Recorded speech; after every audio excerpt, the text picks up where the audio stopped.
ഇതാട്ടോ നമ്മളൊന്ന് ഒരു സിമ്പിൾ കൂട്ടാൻ ഉണ്ടാക്കാൻ പോവാം. ഒരു ഉരുളക്കിഴങ്ങ്, ഒരു തക്കാളി, ഒരു വഴുതനങ്ങ, ഒരു പിന്നെ ഉള്ളി കേട്ടോ, ഇതൊക്കെയാണോ വേണ്ടത്. അപ്പോൾ ഇതെല്ലാം കൂടെ നമ്മൾ കുറച്ച് വെള്ളത്തിൽ വേവിക്കാൻ പോവുകയാണ് കേട്ടോ.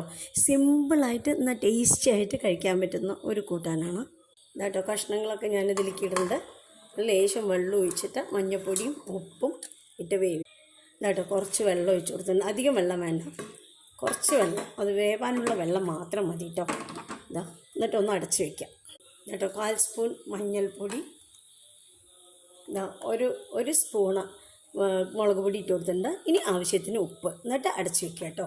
നന്നായിട്ട് വെന്ത ശേഷം നമുക്ക് പച്ചവെളിച്ചെണ്ണ. ഇതൊരു നാടൻ കറിയാണ് കേട്ടോ. അതൊക്കെ ഞങ്ങളുടെ കുട്ടിക്കാലത്ത് ഉണ്ടാക്കുന്ന കറിയാണ്. അപ്പോൾ ഇതെല്ലാവരും ഉണ്ടാക്കി നോക്കണം കേട്ടോ. നല്ല ടേസ്റ്റാണ്. വെന്ത് വരുന്നേ ഉള്ളൂ. ആവശ്യത്തിന് ഉപ്പിട്ട് കൊടുത്തിട്ടുണ്ട്. നമ്മുടെ കൂട്ടാനൊക്കെ വെന്ത് വന്നിട്ടുണ്ട്. നീ കരിവേപ്പില ഇടുക, പച്ച വെളിച്ചെണ്ണ ഒഴിക്കുക. റെഡി.